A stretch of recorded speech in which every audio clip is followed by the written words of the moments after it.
RW's Old Guy is back. He is here on a daily basis. I never fail. My guys at RW Podcast never fail. Daily product. We're going to keep coming. Just like in this match, PCO, the perfect creation won. He didn't stop coming. He kept on going. He had to get brought back to life, but he kept on going. So I got a random ass daily match review from Dylan, and this match is pretty damn cool. Two interesting characters in their own right. One is a roughly a 25-year veteran by the time this match happened, and the other is a pretty much an up-and-comer rising star.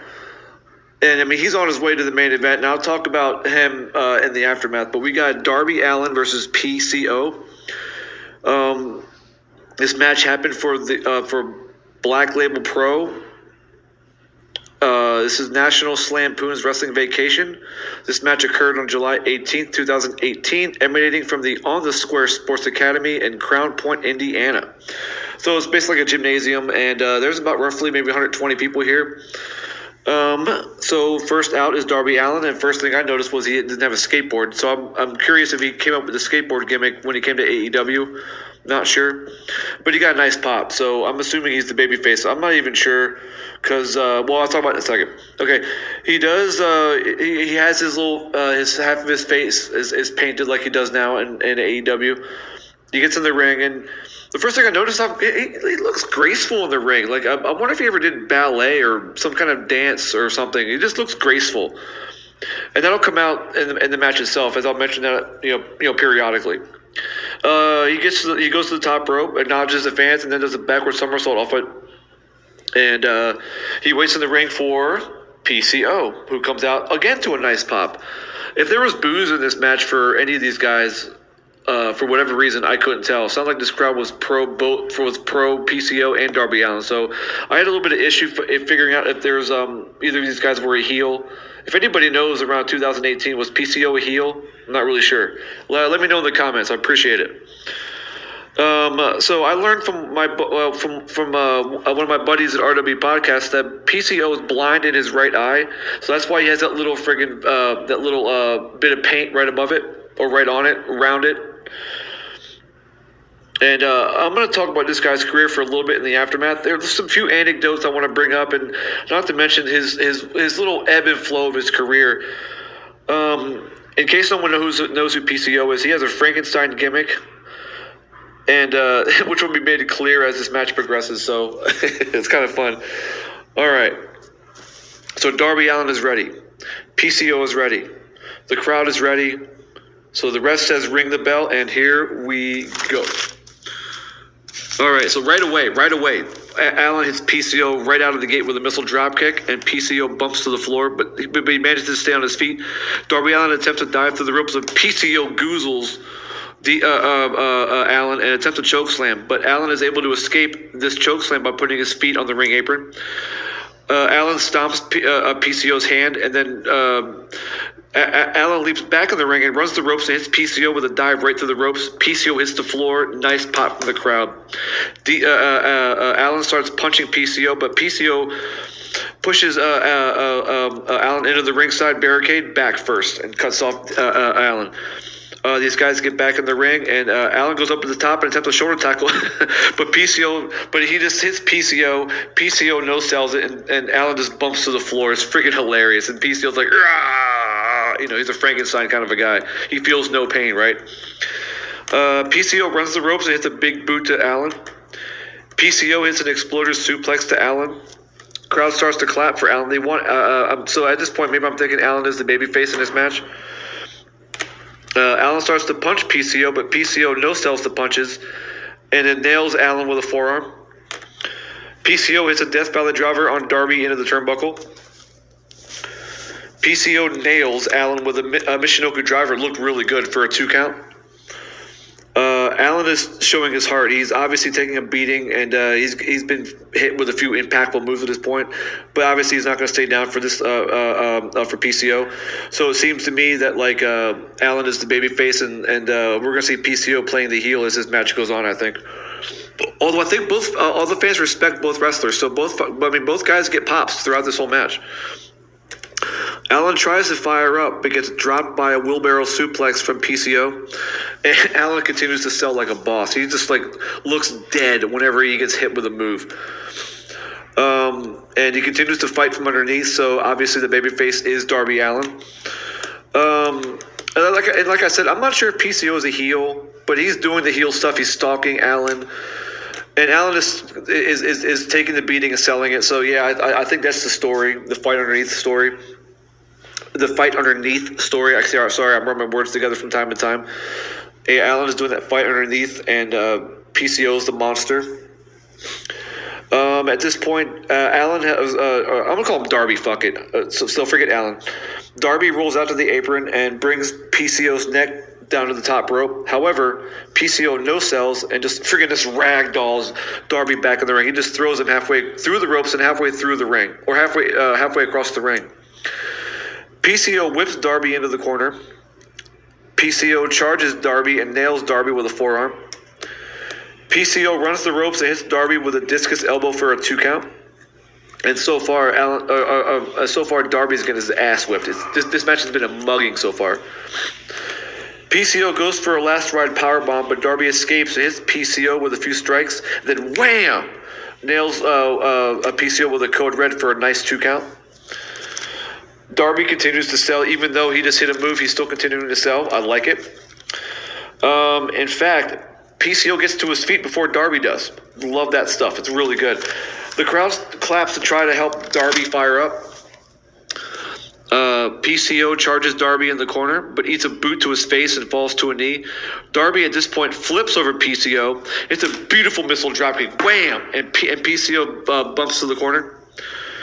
For a guy in his 50s, man, PCO can still bump. He can still take a flat back bump. Flat back bump.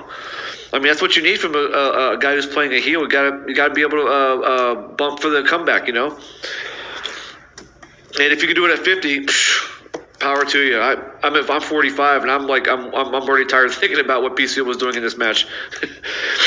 So after PCO bumps to the corner, Darby charges PCO and nails him with an elbow in the corner. Darby tumbles back and charges PCO, but PCO grabs Darby out of the air and with a waist lock, and then PCO throws Darby over his head with a release suplex. Darby is done. Darby is out cold on the mat at this point. He's just flat. PCO goes for a choke slam, but Darby escapes, and Darby locks in a Fujiwara armbar. Darby releases the armbar, but starts to punish PCO's hands with punches and headbutts, and then reapplies the Fujiwara armbar. PCO reaches the ropes, so Darby has to break the hold. Darby is still selling, love it. Even though he had a little bit of control, he's still selling the moves that PCO has put on him. PCO crawls out of the ring. Darby attempts a Hurricanrana to PCO on the floor, but PCO catches him in the Hurricanrana position and then swings Darby from one barricade to the other.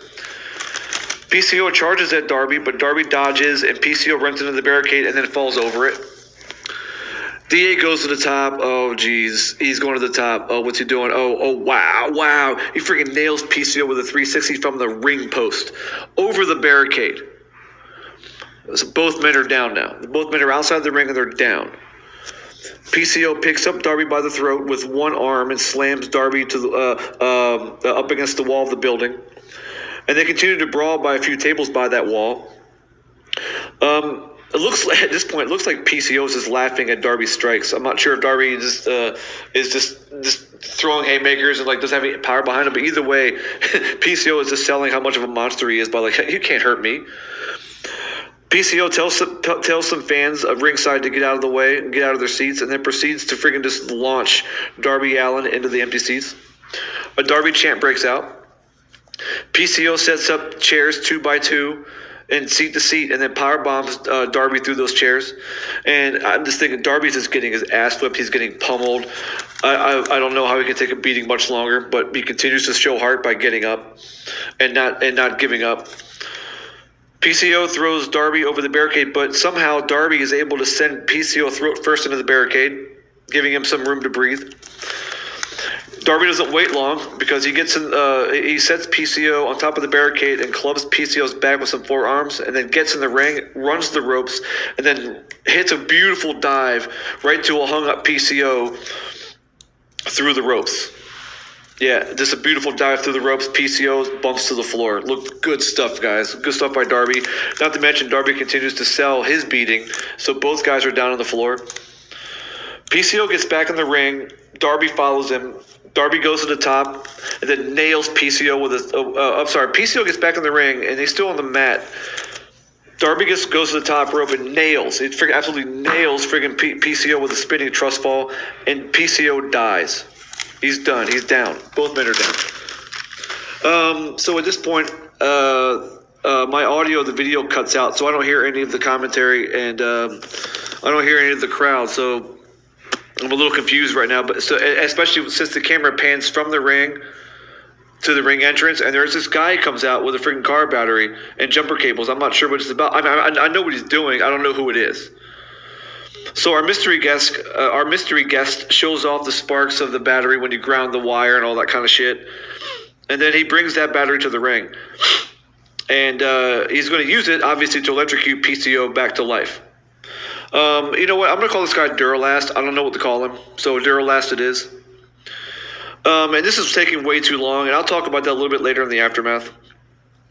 So Duralast attaches one of the grounded jumper cables to PCO's left hand, and PCO sells the shock. He's quivering and everything. And then he sits up Undertaker style. PCO starts to yell like he's just happy to be alive again. I mean, I'm sure he is, right? He just has this grin on his face. It's outstanding. And I don't like Darby's chances by now because Darby's looking like he's dead and he's just staggering around. And I just love this PCO gimmick. It's awesome. It's definitely different. And so we get back to the match, and Darby throws about 5 punches at PCO, and PCO is no-selling. DCO ducks a punch from. Darby ducks a punch from PCO and jumps on PCO's back. Darby flips over PCO and hits a stunner, but PCO feels no pain. DCO no-sells the stunner. Darby can't believe what he's seeing. He looks at him like good. What is going on? Darby eventually runs the ropes and takes a kick to the gut from PCO. PCO absolutely crushes Darby Allin with a package power driver, wham, for a nice 2 count. But Darby still has a heartbeat. He kicks out. Can he make a comeback? Can he do it? PCO absolutely destroys Darby Allin with a tombstone, and at 13 minutes, 29 seconds, we get the answer to the comeback question, and it doesn't happen. PCO gets the pin, the 1, the 2, and the 3. All right, so PCO celebrates, and Darby Allin plays dead on the mat, and the video cuts to black, and we go to the aftermath. All right, so this match was fun. This match was good. 2 good guys, 2 good wrestlers with good gimmicks, and that are definitely different and unique to them, and that's what makes a great gimmick. It's unique to them. But this match was like it almost leaned squash to me. Like it was almost like a 13-minute squash. Darby got his shit in every once in a while, but he would just keep getting cut off by PCO. But either way, Darby still looked good. He showed the heart. He moved great in the ring. He didn't look like he was out of place at all. Everything he did made sense. He would hit a move, and he would sell the previous move that he got hit with. I love that stuff. It's great stuff here. You know, me and selling, you know. Darby was selling the tombstone like he was, ready for the grave itself as the video was cut to black. I mean, he was dead, laying down there, not even moving, not even breathing, it looked like. Who knows? Maybe he held his breath. It's no shock that Darby Allin is the TNT champion right now. I hope he is able to get over enough at some point so that he can lessen the punishment he puts on himself. The trust fall. All he does is he just turns his back to you, crosses his arms, and just throws his body. He did that the entire match. So I hope at some point he can, calm that down a little bit. But I would not be surprised. In fact, I'm going to guarantee at some point he will win the AEW heavyweight title. I mean, he's that good. He makes his opponent look good. He makes himself look good, and that's what you want from a champ. And kudos to PCO as well. I mean, this guy's 51 at the time of this match. 51. I'm 45, and I get winded walking upstairs sometimes, right? And this guy is still able to bump when he has to. Pierre Carl Ouellet was smart to create this gimmick that not only is different and unique and sets him apart from the crowd. That's how he got to have the success that he had in this year alone, in 2018. He had a great year in 2018, and I'm going to talk about that in a second. Not only was it a gimmick that was different, but it also allowed him to work at a methodical pace and not look like he was slow, because he's supposed to move slow. He's a monster. He's a Frankenstein monster. He's supposed to be some guy who just does stiff moves and just stalks you in the ring. And, this gimmick showcases his strengths and hides his weaknesses. It's perfect. All right, so the only reason I give this match a 7 is because that middle part really took away from the match. Even though it only lasted like about 2 minutes, it did kind of bother me a little bit that this guy who I don't even know comes out in the ring with a car battery. Like, why would the car battery not be at ringside anyway at any point during any of PCO's matches? So that's the only downside to the gimmick, I guess. Plus, not to mention, these two guys are laying in the ring. Darby Allin should be moving around the ring all the time. That's his gimmick. That's what makes him him. His high risk maneuvers. So the middle part where this Duralast guy brought the battery to the ring, and it just took away from the match a little bit.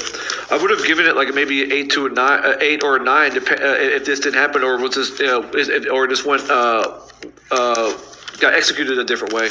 Either way, the match was fun. I enjoyed this freaking match. So before I go, I want to mention PCO's career, because this guy started wrestling in 1987. And I'm going to give you a list of all the gimmick names that he's gone through since 1987. This is in alphabetical order, not chronological order. So so some of these names I don't even know where and when he used it. But if you thought that Ed Leslie, who played Brutus the Barber Beefcake, had like 1,000 gimmicks, listen to this. So we start off with Bash the Terminator, Carl Ouellet, Jason Pierre Lafitte, Killer Carl Wallace, Chris Cannonball, PCO, Perfect Creation 1, Pierre Carl Ouellet, Pierre Ouellet, the Pirate, Quebecer Pierre, Super B number 1, not sure what that means, but hey, I'm just kidding, I know what it means. W-A-L Wallace, so it's a Wall Wallace with one L in the wall. I had to pronounce it like 4 times. I thought I was going to start it through that, so I just had to. Sorry, never mind. Blathering at this point, right? Wild Carl Wallace, and then just plain X. 4, 5, 6, 7, 8, 9, 10, 11, 12, 13, 14, 15, 16 gimmicks. My RW partner Dylan may know who X is because he was in TNA at around 2003. So maybe he'll let me know if he remembers him. All right, so I debuted in '87. So in his first 5 to 6 years, he was in the independents mostly in Canada. I think it wasn't specific to where, but this is where he. But his most notable gimmick was he formed a team called the Super Bees with Evil Eddie Watts, and then he went to Puerto Rico for a little bit, but there wasn't much info. But of note, in the IWA, he received a tryout for the WWF, and he would go to the WWF. So between '93 and '95, he was mostly known as Pierre. Formed the Quebecers with Jacques Rougeau, and they would have and they would have pretty good success. They would take advantage of the weak tag team division at the time, and they would win the WWF tag titles on 3 different occasions. When they lost their last tag title, though, Pierre did jump Jacques from behind after the match. So Pierre was involved with Jacques Rougeau's last match. Jacques Rougeau's retirement match was against Pierre in Montreal in 1994.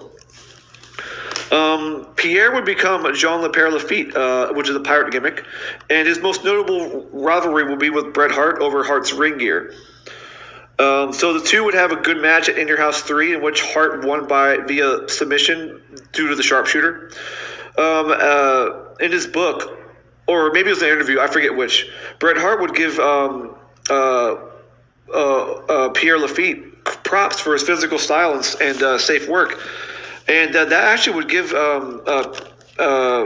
Lafitte a match with with Diesel, who was the world champion at the time, and this would spell Lafitte's demise in WWE because he had an altercation with the Clique because Clique was kind of running things then, and they kind of played politics. So Lafitte was supposed to have a match with Diesel that ended with a fuck finish, so they would have a rematch down the line. But instead, Shawn Michaels convinced Vince McMahon to get the finish changed to Lafitte losing clean in Montreal. Where Lafitte is from. And Lafitte said, fuck that. He refused to be pinned by Diesel, and the match ended in a no count out. However, from that point on, the Clique would continue to bury Lafitte, and so Lafitte had to leave WWF. He left in November 95.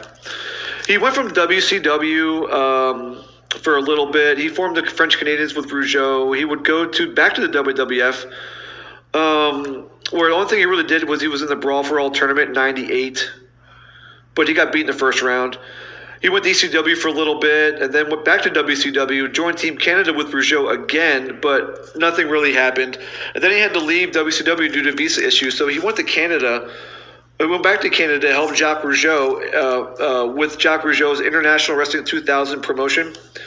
And his match, the only real thing of note he did was that he main evented an event in Montreal against King Kong Bundy. Then he went to Puerto Rico for a little bit and joined up with Savio Vega to form a group called the Corporation. He did win the IWA Intercontinental title while he was there, so that's kind of cool. He debuted at NWA and TNA in 2003 as a man he debuted as X. He was a masked wrestler, competed in the X division, most notably feuding with Christopher Daniels and Sanjay Dutt. But he didn't stay there very long as a wrestler. But he would come back in 2005, and he would host the French version of TNA Impact. And he did that for about a year. So he's done some different things in wrestling so far. Very interesting story about this guy. But the good stuff's coming with Ring of Honor coming up. Okay, so in 2005 and 2011, he just ran the independents over between the United States, Canada, and Britain. Of note, he would finally get his win over Kevin Nash, a.k.a. Diesel, via submission 14 years later after they had their first match. He won via an armbar. So, hey, karma's a bitch, right? Weird circles that life brings you. The PCO. That is his name. It's Pierre Car Oulet. So PCO.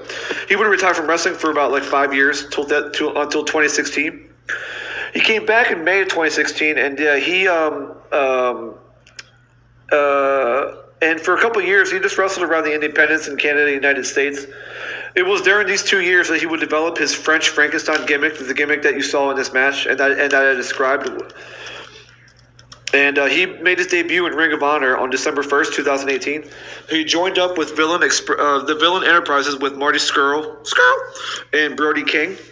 And he would have tremendous success in the Ring of Honor, and I'm very intrigued about how he's doing this. He's probably in his late 40s. I'm sorry, he's probably almost 50 by now. Yeah, he's born in '87, so yeah, he's 51. And in 2018, not only did he have the match that I described to you, but he also would have a lot of titles in Ring of Honor, including the Ring of Honor tag titles with Brody King. They beat the Briscoes at the 17th anniversary show. And then the very next night on a taped show, I don't know, I think it was a house show or it was their regular weekly show if they had one. Villain Enterprises would beat the Kingdom, and they would win the 6-man tag title, so that made PCO a double champion. Around the middle of the year, he would start to enter the Ring of Honor title picture when he pinned the then Ring of Honor champion Matt Taven in a 6-man title defense. And he would have a few number one contender matches. He would win, he would lose one, but eventually he would get Matt Taven at State of the Art in a defy or deny match, but Taven would win. At Death Before Dishonor 17, PCO won a first-round match over Kenny King in a tournament to determine number one contender to Matt Taven's title. He would defeat Kenny King. And then at Glory by Honor, PCO would defeat Marty Scurll in the finals to become the number one contender. And finally, PCO defeats Roosh at Final Battle to win the Ring of Honor Heavyweight Championship. Even though he would drop the belt later back to Roosh, this guy had a hell of a year. Good Lord. What a career, too. He just peaked at 52. Like I said, I'm 45. So I got a little bit of whiskey here. I'm going to drink the PCO. Good for you. Cheers, my friend. And I hope we get to see more matches from you in the future. I'm going to have to look you up on YouTube. I love your gimmick. I mean, guys like Bret Hart put him over. I mean, the ebb and flow of his career was personified by how over he was with the pirate gimmick with Jacques-Pierre Lafitte when Bret Hart was probably instrumental in getting him a title match with Diesel. But the Clique would just play their bullshit, play their nonsense with him, and buried him. And then he just goes through independence, has some visa issues, retires for a little bit, and comes back, and like in his 50s is on top of the world. I mean, that's one of the best things about this podcast I'm with. RW Podcast is great. I mean, like, we do the daily content, we do the pay-per-views, we do tributes to wrestlers, we just but the best part about it really is that I'm saddled with this gimmick here, and I love doing it, daily content. But the best thing about it is I get as I've been exposed to wrestlers like PCO and Darby Allin, for instance. And we talk a lot of the Ring of Honor wrestlers I never heard of, or the Impact wrestlers I never heard of. I never would have seen that if I never joined this podcast. So, thank you, Dylan. This match was fun. I enjoyed it. Like I said, I gave it a 7. And I'll be back tomorrow with another random ass daily match review. Bye.